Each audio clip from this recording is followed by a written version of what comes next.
us this evening, Devontae Davis. We're glad to have you here. We're going to first start with Scott Bordelon. Scott, if you could please unmute and ask your question, that'd be great.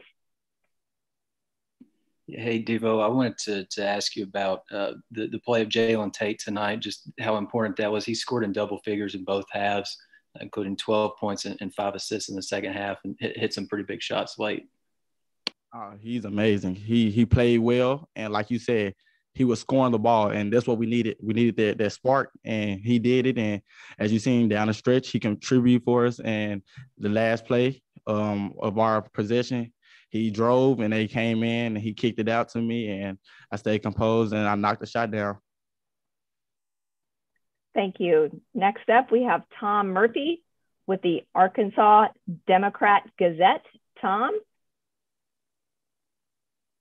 Thank you. Hey, Devo, the last play, y'all might have wanted to keep it away from Max, but just kind of detail what happened on that play and, what you saw. Well, once they called the second timeout, we knew that he was going to banana cut. So we just tried to make sure he catch the ball in front of us and not behind us. And as you seen, he did that, but we tried not to foul him as well. And so we did that, and we hoped that he didn't make the shot. And as you seen, it rammed out, and that's what we needed. And we looked up and got that, and we ended the game like that. Next up, we have a question from Curtis Wilkerson with Hog Sports. Curtis? Hey, Devo, I was wondering if you could talk about some of the adjustments you guys made in the second half on both ends of the floor defensively. Well, we as a team, we really didn't need a lot of adjustments. We just needed to play harder and figure out ways to get to the basket, because the first game we had like 57 paint points, and that's what we needed. And we needed paint points, and as you've seen, we got to the rim in the second half, and we out-toughed them, and that's what it came down to. And we figured the game out, and Jalen Tate led us that way, and then there comes Moses and Justin and Desi, and the rest of the team contributed as well. So that's what we needed for sure. Next up, we have Andre Hutchinson from Hog Beat. Andrew, sorry. Devo, along those same lines, y'all got down 12 and Coach Musk called the timeout. I was wondering what the message was during that timeout that kind of sparked y'all's run to get back into it.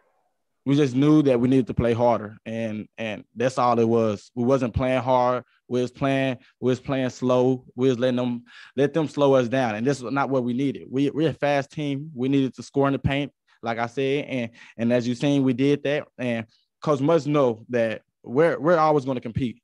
And as you've seen, we the last couple of games we played down, and we need to stop doing that. But as you've seen, we finished the job. We got the job done. We finished the game, and that's all it comes down to. As long as we get the win, we're fine with it. Next up, we have Brian Hamilton with The Athletic. Brian, please ask your question. Yeah, hey, Devo, Brian Hamilton from The Athletic here. Can you kind of walk us through your progress as a freshman, where maybe it wasn't coming as easy for you early in the year, and obviously now that you're a starter, producing more, what have been the major important steps along the way for your development? Just staying in the gym, just being able to compete at practice and just become a better player and a better team player. And that's what I want. That's what I wanted from the jump. Coming to Fayetteville is a choice that I didn't know I was going to make, and I made the right choice for sure. And I love this team. I love this community, and I love the coaching staff. And I feel that we've come a long way for sure. And me as a freshman, I've come a long way as well. And from not starting, from not playing, to being able to just have freedom like Coach Moses gives me. And it's fun playing with this team, and I love it. Next up, we have a question from Bob Holt from the Arkansas Democrat-Gazette. Bob, if you could please unmute and ask your question. Devo, could you just kind of describe that sequence where Jalen had the ball and then got it to you for the game-winning shot? And I guess how exciting – you seem pretty calm. How exciting is it to hit a shot like that to send your team to the lead 8? I mean, it's a dream come true. I've never thought about something like this. I mean, coming into this season, I was just trying to come in, just make sure I compete and make sure that we win games, and being able to just compete for a national championship is crazy. And like you said, that the last second shot, it feels good. But I mean, just can't worry about this game. And we got to put it behind me, and we got to prepare. We got 48 hours to prepare for this next game. Play Baylor, and hopefully we come out with the win. We're going to compete for sure, and we're going to make sure that we get the job done. Our next question comes from John Title of hoopshd.com. John, if you could please unmute and ask your question. John Title from hoopshd.com. I believe this time last year you were sharing a state championship because the season or the final game was canceled due to COVID. Can you look back at how you felt this time last year and how it compares to now? I was thinking about that last night, actually. It's wild. I mean, I wasn't able to compete for a state title, like you said, and it frustrated me a little bit. But I knew that coming into this year, it was a different mindset. It's not just a state title; it's a national title. It's a national title now, and so just being able to compete for that, coming into Elite Eight, and just knowing the stage is bigger for sure, and I'm ready, and I know the team ready, and as a whole, we're all going to come in and we're going to play hard, and we're going to try to win this thing for sure. And I know they're ready, and I'm glad that they trusted me, and I trusted them guys, and we're going to come in and we're ready to play for sure. Next up, we have Jeff Borzello. Jeff, if you could please identify your affiliation for Devontae. Thank you. Hey, Devo. Jeff Borzello from ESPN. I just wanted to, you started out the game kind of denying Ace Smith the entire time. In the second half, you guys changed to sort of doubling him everywhere he went without the ball. What was the plan to guard him going into the game, and how did that change as the game went on? What was kind of Coach Musk saying the entire time? We wanted to play solid, just play solid. Try to shade him one way for sure, and try to, and like you said, we tried to get the ball out of his hand in the second half, and it helped us a little bit, and I feel like that's what led us to getting the lead and tying the game up with the game. And I feel that we did a pretty good job with the soft traps and things like that to help us out down the stretch.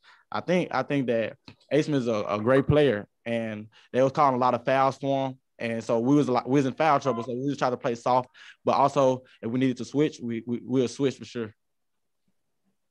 Next question comes from Kevin Brockway with CNHI Sports Indiana. Kevin, please unmute and ask your question. Yeah, double-double tonight for Justin Smith. You talked about playing harder. How important was his activity on the board, particularly down the stretch? Phenomenal.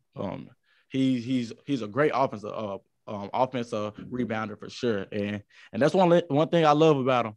He's gonna work hard on the boards, and if he got 4 fouls, he'll get that 5th foul for the team just to try to get that rebound, and that's what I love about him. And he's always gonna compete. He played 40 minutes a night, and that's tough to do.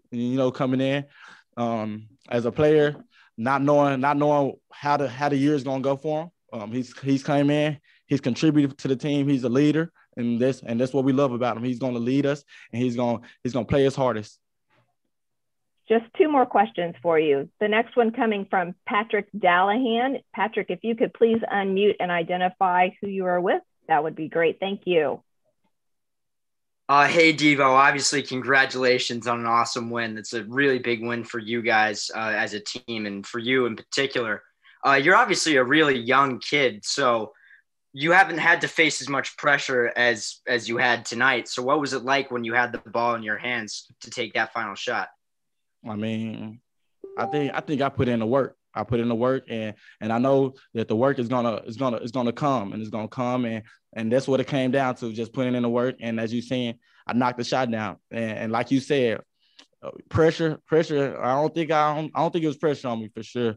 I mean, I think I'm made for them type of plays. And as you see, I knocked the shot down. For our last question, we are going to circle back with Bob Holt from the Arkansas Democrat-Gazette. Bob? Yeah, Devo, it's the first time Arkansas has gone to the Elite Eight since '95, the defending national championship team, and almost won another one. Just what does it feel like to get this far as a freshman? I can't explain this. It's wild. I mean, just knowing that coming from a high school where a lot of people don't get this opportunity to now, and it's crazy. I mean, I came to the game with my sunglasses on, things like that, and just knowing that I'm coming ready to play, and I know my team is gonna compete with me, and it's amazing just being able to be in this position right now, and as an individual and as an Arkansas player, I feel wonderful. I know the fans are feeling good, and I know everyone else out there in Fayetteville, and they represent. And I know that we're ready to play. And this upcoming game, we're not gonna dig a hole. We're gonna come out. We're gonna compete from the jump, and we're gonna grind it out. Digging holes seems to be working for you guys pretty good. Oh yeah, for sure. Okay, thanks. Thank you, Devontae, very much, and welcome